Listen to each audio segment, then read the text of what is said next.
आपके सामने एक फोटो है। अब इस फोटो को एक बार आप देखें और आप पहचाने, शायद आपको कुछ याद आ जाए। साथियों, कुछ याद है, बचपन में अपन ने एक ऐसा मकोड़ा देखा था।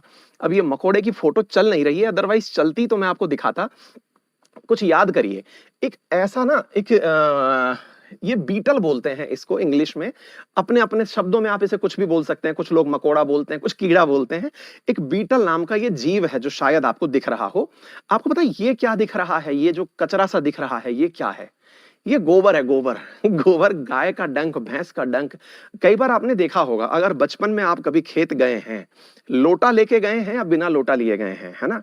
आप अगर खेत गए हैं तो आपको जो डंक था, गोबर था, या जो खाद्य अपशिष्ट था या मानव अपशिष्ट था, आपने देखा होगा कुछ समय बाद वो मिट्टी में बदल जाता है। मिट्टी के गोले से में कन्वर्ट हो जाता है। और वो मिट्टी के जो गोले हैं, उनको कन्वर्ट करने के लिए वो कोई ना कोई उसके अंदर मतलब अपघटक पदार्थ है जो काम कर रहा होता है।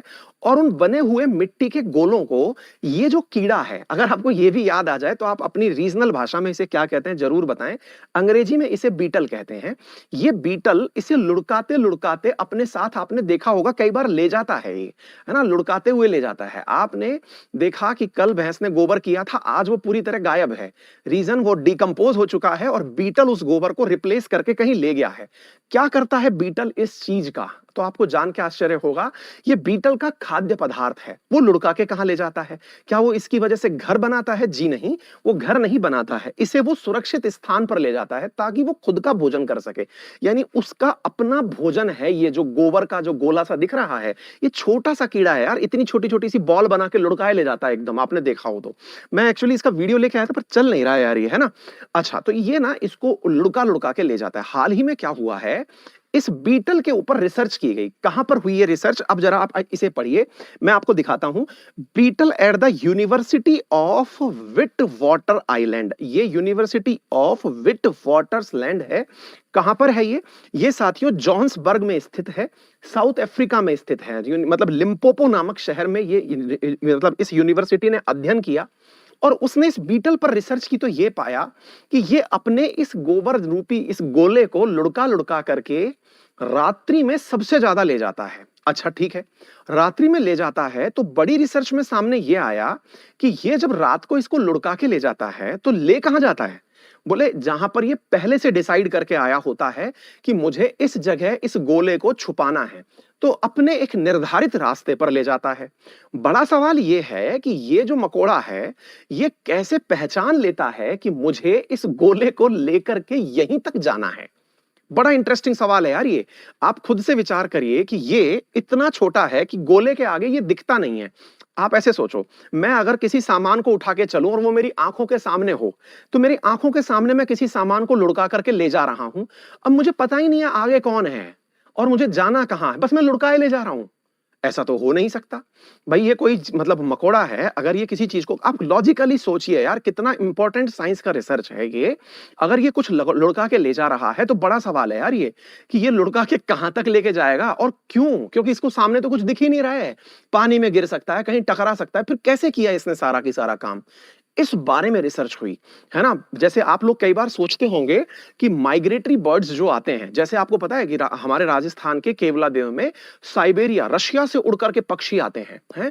कई बार आपको मालूम होगा अमूर फाल्कन अमूर दरिया से उड़ करके यहां तक आते हैं, है ना? नागालैंड तक आते हैं। कई बार आपने सुना होगा, मतलब बहुत से पक्षी और जानवर ऐसे हैं जो लंबी लंबी दूरी माइग्रेट करते हैं। बट द पॉइंट इज, करते कैसे हैं यार वो, है ना? हमको पक्षियों के बारे में तो पता है कि वो मैग्नेटिक फील्ड से ड्रिवन होते हैं। अब इसको ना मैग्नेटिक फील्ड थोड़ी पता चल रहा है, फिर ये क्या करता है? अब आपको यही सीखना है साथियों। असल में इसको रास्ता कैसे पता चलता है, तो आपको जान के आश्चर्य होगा। ये जो जीव है, ये अपने आंखों से आसमान में बन रही आकाश गंगा को देखता है। भाई साहब जबरदस्त तरीके से सुनिए, ये क्या करता है?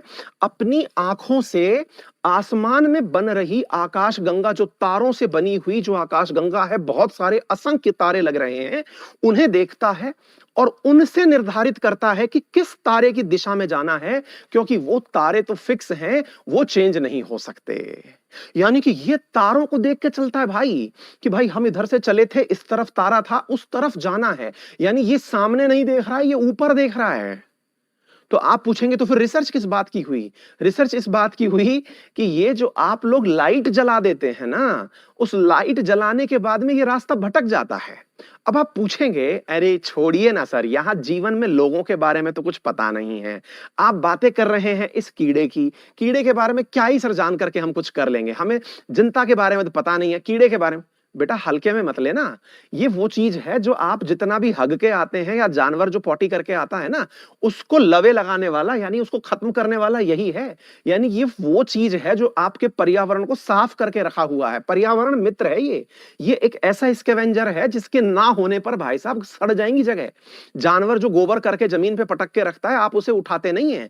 जो खेतों में लोटा पार्टी होने जाती है, उस लोटा पार्टी को कोई हटाने नहीं आता है। अगर ये नहीं हुआ तो जरा विचार करिए कि पॉल्यूशन किस लेवल का होगा। आप लोगों के लिए हो सकता है कि ये मात्र एक कीड़ा मकोड़ा हो, आप कहें अरे ये कोई सिग्निफिकेंट चीज है क्या? बेटा जरा विचार करो कि इस पूरी प्रकृति में से यही खत्म हो जाए, भाई साहब फिर आप छपाक छपाक चलेंगे बिल्कुल खेलते हुए कि इससे पैर बचाएं कि उससे पैर बचाएं। हालत खराब हो जाएगी, मजाक में मत लेना। इकोलॉजी के अंदर ऐसी ही चीजें बहुत ज्यादा इंपॉर्टेंट होती हैं। समटाइम्स इन्हें कीस्टोन प्रजाति कंसीडर कर लिया जाता है। अगर ये खत्म हो गई तो पूरा इकोसिस्टम गड़बड़ा जाएगा, फूड चेन खराब हो जाएगी।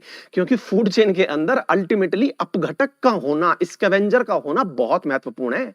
आप इसे हल्के में नहीं ले सकते।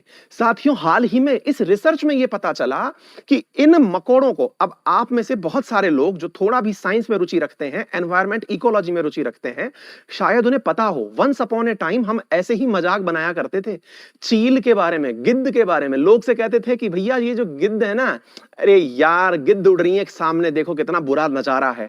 आज वो गिद्ध खत्म हो गई हैं, जानवर सड़ रहे हैं, नाक पे कपड़े लेके चल रहे हैं आप, क्योंकि गिद्ध खत्म हो गई हैं।